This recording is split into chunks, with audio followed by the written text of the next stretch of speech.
Hello, this is Faith at Faith and Books, and I'm going to do a Saturday update or Saturday reads. But before I get into what I'm reading, because I really had quite a good reading week, there's a book that I got a couple weeks ago that I forgot to show off to you, so I'd like to do that now. I got this beautiful kind of coffee table type book, At Home with Beatrix Potter. I don't know if you can see that. And it's gorgeous. I'm really in a Beatrix Potter mood. Here's her letter that she wrote to her I guess it was her nurse or her governess's little son Noel, which was my father's middle name, and I have a sister named Noel. But anyway, there you can see it. But it's just about her gorgeous home. She lived in the Lake District, and that is where she became a conservationist. And she bought up all this property to conserve it. And you can go, one day I'm going to go and visit her home. It's very simple. It's much less fancy than you think it would be. Here we go. Here's that. Just gorgeous, gorgeous photography here. And it really, there she is with her husband, the local attorney or barrister or whatever he was. Yeah, so anyway, this is a gorgeous book.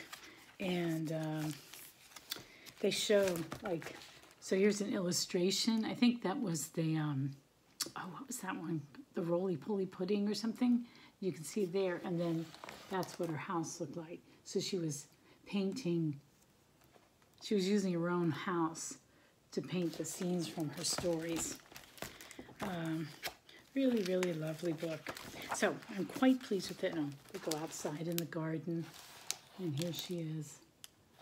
And where are the sheep that she liked to? She brought back this breed of sheep from extinction. It was. Let's see. Well, I don't know. I'm not gonna. Here she is with her. She also loved her dogs, her collies. And there she is. Anyway, so this is I'm very happy I have this to look through. And, you know, it's kind of a prized possession. I bought it used through Amazon, from some seller on Amazon. Anyway, so that's that. And then let's see, I'm really proud of the fact that I just finished both Leviticus and Exodus with this Read the Bible in a Year with Father Mike Schmidt's program. For 51 days in a row now, I've gotten up and listened, which is just a miracle for me because I'm not consistent at stuff like that at all. But it really makes it easy with the podcast. I just get my cup of coffee and I sit down, I read along, and I really enjoyed Leviticus this time, which sounds crazy, but I really feel like I got it. You know, what it was for, what the framework of it was, what it's supposed to mean. I mean, not in deep, you know, it's not like I'm having any new miraculous revelations or anything, but just it seemed comprehensible to me, even though it's something that I've always found a roadblock. So, and then we're done with Exodus as well. So tomorrow we're going to start Numbers and Deuteronomy, and then and that's going to go on for, how many days is that going to go on? Till day 80. So we're in day 51 now. And then this is you get a printout of all the readings. And they divide it up into different time periods. So like the first early world was early Genesis and patriarchs. And then Egypt and Exodus was the next time period.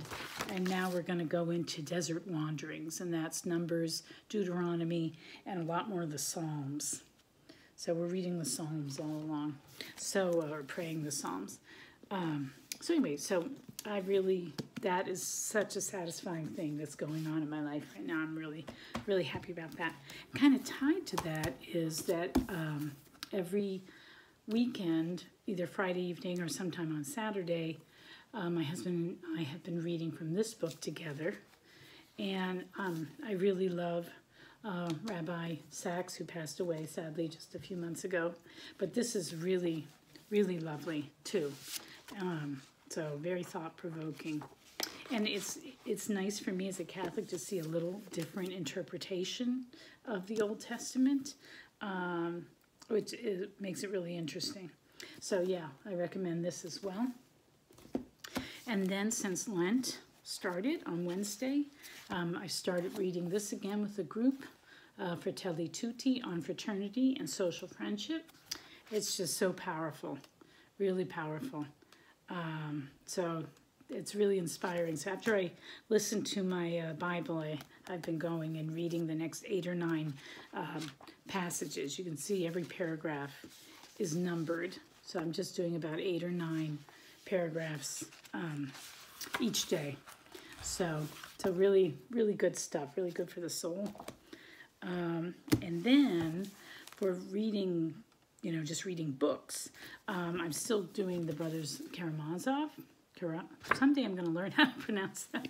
And I finished, I'm up to, I'm starting book 6, The Russian Monk. And I hope I start that today. I have to read up to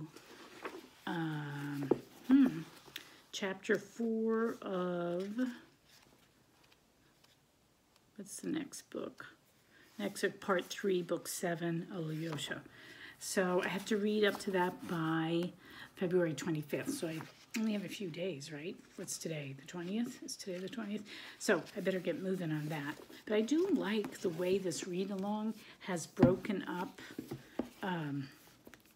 the reading, because it really isn't it's 2 months for this book. So it isn't too overwhelming. It's really a good speed. Like you can, if you fall a little bit behind, if you find a chunk of time that you can catch up. And one nice thing about Dostoevsky is, even though it's a very profound reading experience, and it's it's not short, he breaks it up in small chapters, so it's it's bite sized, so you can read you can read a chapter and kind of digest it and then go on to the next chapter. So yeah, this is a very good book, and I'm really enjoying reading along. I keep talking in Discord, and not very many people are talking in the Discord, and I feel like I'm maybe being a little contrary or something. I don't know, but anyway, I'm really enjoying this too. And then the last book that I'm reading right now is on my Kindle, and I don't have the cover. It's called Nature's Best. Am I going to lose my place? It's called Nature's Best Hope, and it's by this environmental scientist, Douglas Ptolemy, and it's really fascinating. I'm 35% through, so I've still got a ways to go, but it's hard for me to put down because I find the topic so interesting. But the whole thing is, he has this theory of starting a new national park system, but it wouldn't be, we've already done the national parks where there's a certain amount of territory that is decreed to be a national park. And we've done that, and that's been helpful, but it's not enough to save the planet, because what's happening is there's more and more humans, and we're doing so many destructive things, and we're not changing at the rate we probably need to change. We really need to change the way we grow our food and the way we live our lives and the way our consumption, especially in the developed world. We're really doing it at the expense of the planet, and we need the planet because that's where life exists, and we are life, and we eventually, all our short-sightedness and our sort of investment in the status quo, or in acquiring things and doing things a certain way, is going to come back to bite us, because once there's a demographic collapse of something, it just cascades, and we need plants to support pollinators to grow food, and we're not looking at it in the big picture, and it's happening just little by little, and we're not seeing it, but it's a dangerous game we're playing, because we need to support life on Earth and not just exploit it or just treat it as if it's unimportant. And they really are predicting this 6th extinction event, and we're going to be part of the the people that go extinct. So, but this is called Nature's Best Hope. But he has this really innovative idea called the Homegrown National Park, where everyone who has a little bit of land, a yard, turn your yard into a little nature preserve. And we've got to stop having this mentality where everyone has to have this pristine green lawn, and everybody has to have the same plants that are usually not native. They're usually some exotic thing that people plant. And we just have to shift out of that, and we have to take a different approach to being stewards of the land. But he says it in a very positive way. I mean, and that's the way I feel it should be. It's something that's joyful. It's something that's engrossing. It's something that is soul expanding. When you really think about that, you could actually contribute to saving the planet by just changing your mindset when it comes to your own property. And lawns use up an enormous amount of water.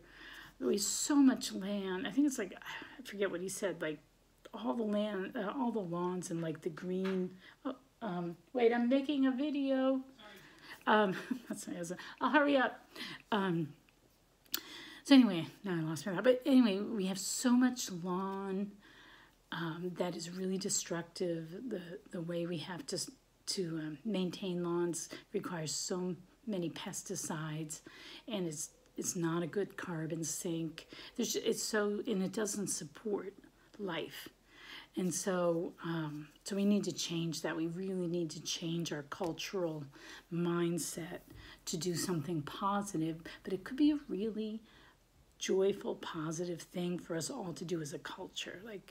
And so he has a very positive spin on it, which I really, really am enjoying.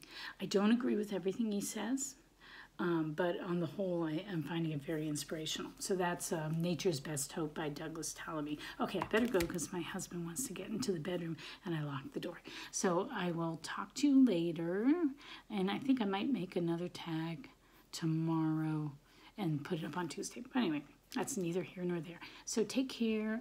Happy reading. I hope you're doing well. Bye-bye.